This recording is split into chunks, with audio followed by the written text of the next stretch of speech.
السلام علیکم۔ آج سے ہم آپ کے لیے رمضان کے بابرکت مہینے کے مطابق چھوٹے بچوں کے لیے سبق آموز کہانیوں کا سلسلہ شروع کر رہے ہیں۔ امید ہے یہ سب کہانیاں آپ کو پسند آئیں گی، کیونکہ یہ تمام کہانیاں بچوں کے لیے نہ صرف سبق آموز ہیں بلکہ دلچسپی کا باعث بھی ہوں گی۔ تو ہمارے چینل کو سبسکرائب کرنا نہ بھولیے گا۔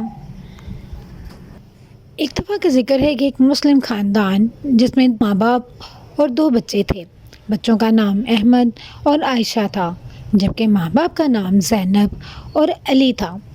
علی اور زینب کے دونوں پیارے پیارے بچے احمد اور عائشہ بھی انہیں کی طرح سے ماشاءاللہ سے بہت مذہبی تھے۔ وہ بھی اپنے والدین کے نقش قدم پہ چل کے نماز قرآن پڑھتے، عبادت کرتے، روزے رکھتے۔ اسی طرح سے رمضان مبارک کا جب چاند نظر آتا تو ان کو لگتا کہ ان کی تو چاندی ہو گئی۔ وہ بہت خوش ہوتے، کیونکہ نہ صرف ان کو رمضان کے بابرکت مہینے کا انتظار ہوتا تھا بلکہ وہ اس کے روزے رکھنا بھی چاہتے تھے۔ تو اسی طرح سے جب رمضان کا چاند نظر آیا تو بچے بہت خوش تھے۔ وہ اپنے ماما پاپا سے یہی کہہ رہے تھے کہ وہ روزے رکھیں گے اور ماں باپ ان کو روزہ رکھنے کے لیے ضرور جگائیں۔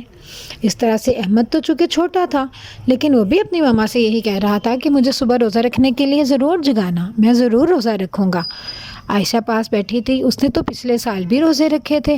وہ تو پورا پکا ارادہ رکھتی تھی کہ وہ انشاءاللہ ضرور سارے روزے رکھے گی، اور نہ صرف روزے رکھے گی بلکہ نماز قرآن بھی پڑھے گی۔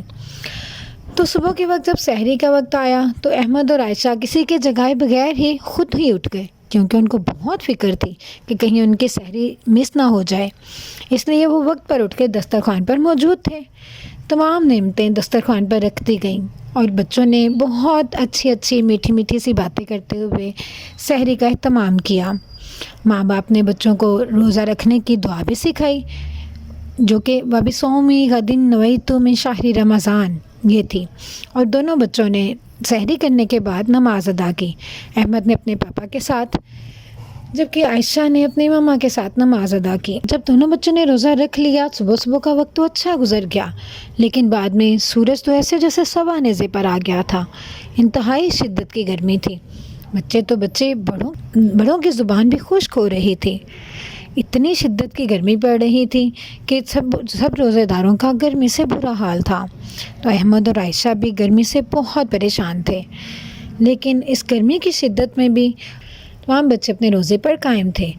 احمد باورچی خانے میں گیا تو شیطان اسی موقع کی تلاش میں تھا۔ شیطان یہی دیکھ رہا تھا کہ یہ ننھا سا بچہ کب اس کے ہاتھ آئے اور وہ اس کے دل میں وسوسے ڈالنے کی کوشش کرے۔ وہ اس کو ورگلانا چاہتا تھا۔ احمد نے جب فریج کھولی، ٹھنڈے پانی کا گلاس دیکھ کے اس کا دل کیا کہ ایک گھونٹ پانی پی لے۔ اصل میں یہ اس کا دل نہیں چاہ رہا تھا، یہ شیطان تھا جو اس کے دل میں وسوسے پیدا کر رہا تھا۔ وہ اس سے کہہ رہا تھا، پی لو ایک گھونٹ پی لو، ایک گھونٹ سے تو روزہ نہیں ٹوٹ جائے گا، کم از کم تمہاری زبان تو تر ہو جائے گی۔ تم تو اتنے ننھے سے بچے ہو، تم پہ تو روزہ فرض بھی نہیں ہے، تم ایسا کیوں کر رہے ہو؟ تم تو اپنی جان پہ ظلم کر رہے ہو۔ پکڑو پانی اور پی لو، اٹھاؤ پانی کا گلاس اور ہونٹوں کو لگاؤ جلدی سے۔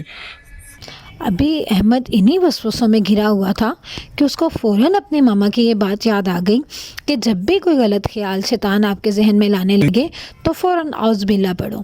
تو اس نے فوراً اعوذ باللہ من الشیطان الرجیم پڑھا، تو شیطان فوراً وہاں سے دوڑ گیا، کیونکہ شیطان اپنے کام میں ناکام ہو گیا تھا۔ وہ اس چھوٹے سے بچے سے ہار گیا تھا اور اس کو ورگلا نہیں سکا۔ اب اس نے دوسرا راستہ چنا۔ اب اس کی ماما افطاری کی تیاری کر رہی تھیں اور عائشہ ان کے ساتھ ہیلپ کر رہی تھی۔ عائشہ نے کھجوروں سے بھرا ہوا پیالہ لیا اور وہ اپنی ماما کے پاس رکھنے لگی۔ شیطان نے یہ موقع غنیمت جانا، کیونکہ اس کی ماما کا منہ دوسری طرف تھا، تو عائشہ کو آ کے کہنے لگا، کھا لو ایک کھجور کھا لو، دیکھو کتنی بھوک لگ رہی ہے تمہیں۔ ایک کھجور سے کیا ہوتا ہے، بعد میں بھی تو تم نے ہی کھانی ہے، تو اب کھا لو، اس سے کیا ہوگا؟ جلدی سے ایک کھجور کھا لو، کوئی بھی نہیں دیکھ رہا، مما کا منہ بھی ادھر ہے، ایک کھجور کھانے سے روزہ نہیں ٹوٹے گا۔ لیکن فوراً عائشہ کو خیال آیا کہ یہ شیطان کے بہکاوے ہیں۔ اس نے فوراً اعوذ باللہ من الشیطان الرجیم پڑھا اور شیطان وہاں سے بھی ہار گیا۔ شیطان اس ننھی سی بچی سے بھی مار کھا گیا، وہاں پہ بھی وہ ناکام ہو گیا۔ اب ناکام ہوا تو اس نے نیا راستہ نکالا۔ اس نے فوراً ہاتھ مار کے وہ کھجوروں کا پیالہ گرا دیا، اور جب کھجوروں کا پیالہ نیچے گرا تو ایک زور کی آواز آئی۔